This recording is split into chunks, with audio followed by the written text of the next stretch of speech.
Coronary circulation तर 250 ml असतं 5%. तर राईट आणि लेफ्ट आणि त्याच्या मेन ब्रांचेस एवढंच वर्णन केलं आहे.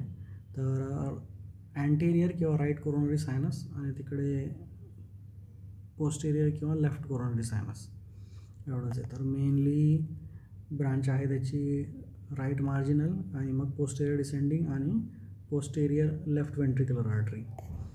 सप्लाय एरिया आपण एकदा बघू, थांबा दाखवतो. लेफ्टच्या ब्रांचेस ॲक्च्युली पी डी एला म्हणतात व्हिडिओ, याने LMCAला म्हटलं आहे. LMCAपासनं PDA निघते आणि ती सर्कमफ्लेक्स म्हणून कंटिन्यू होते. मग सर्कमफ्लेक्सपासनं ऑब्च्युस मार्जिनल येते, ॲक्यूट मार्जिनल RCAपासनं येते. LADच्या मग डायगोनल आणि सेप्टल ब्रांचेस आहे. नंतर मग व्हीनस सप्लाय ही ग्रेट कार्डियक वेन आहे. अँटेरियर इंटरव्हेंट्रिक्युलर व्हेन म्हणजे राईट AV आर्टरी म्हणजे PDA झाली तुझी, त्याच्यापासून मग ग्रेट कार्डियक वेन आहे. इकडे राईट मार्जिनल, मग small cardiac vein, great cardiac vein इकडे, स्मॉल कार्डियक वेन इथे LADच्या जागी अँटेरियर इंटरव्हेंट्रिक्युलर आर्टरी आणि मग इकडे मागनं मिडल कार्डियक वेन या ग्रूवमध्ये PDAच्या जागी. तर डॉमिनन्स PDAवर डिपेंडंट आहे, मोस्टली राईट असतं आणि 80% आणि मग 5% कोडॉमिनंट आहे. तर एरिया ऑफ डिव्हिजन, तर हा PDAचा एरिया आहे, part of LV, anterior 2/3 septum आणि अँटेरियर लेफ्ट वेंट्रिक्युलर हा LCX का, हा RCAचा. PDAचा मेनली हा राईट ॲट्रियम आणि राईट व्हेंट्रिक्युलर मेनली RCAचा.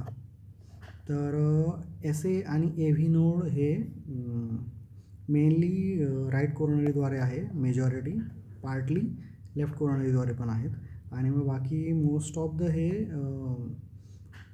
PDA आणि लेफ्ट याचंच आहे, परंतु केजोमध्ये उलट म्हटलेलं आहे.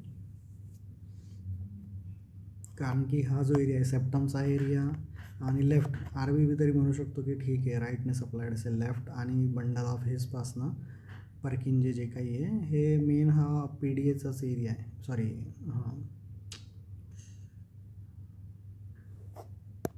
LADचा एरिया आहे. ठीक आहे.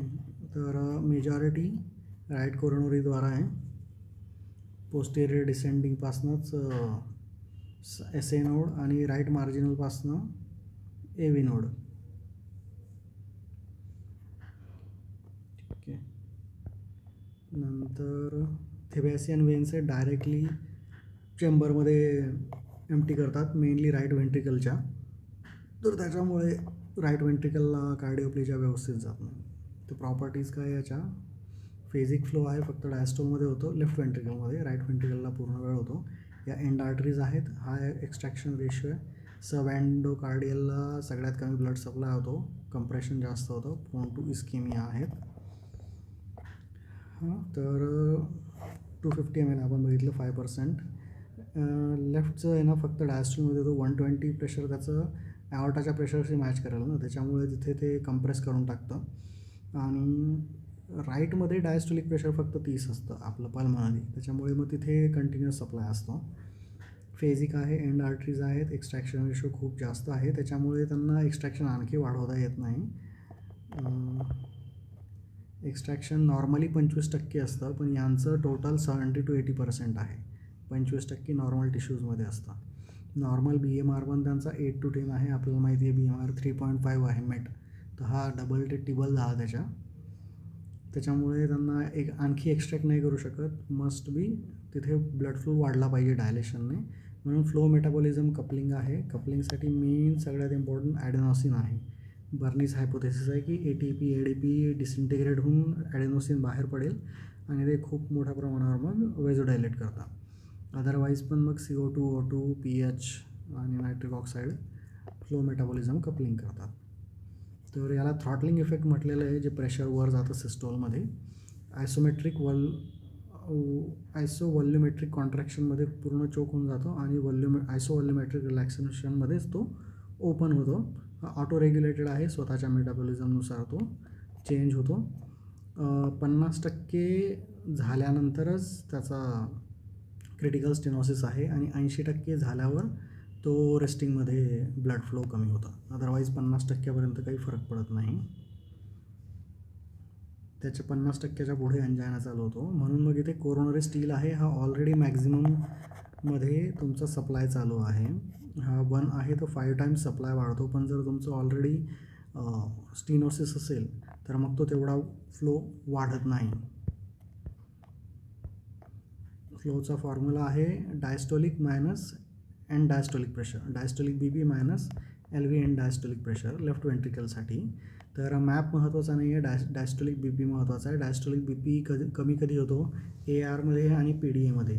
तर पटकन तिथनं ब्लड पोहोचलंच नाही ARमध्ये, पूर्ण मागेच येतं आणि PDAमध्ये ते पूर्ण शंट होऊन जातं. तर त्याच्यामुळे मग इथे डायस्टोलिक बी पी फॉल होतो आणि LV एंड डायस्टोलिक प्रेशर तुमचं DDमध्ये वाढेल, डायस्टोलिक डिस्फंक्शनमध्ये.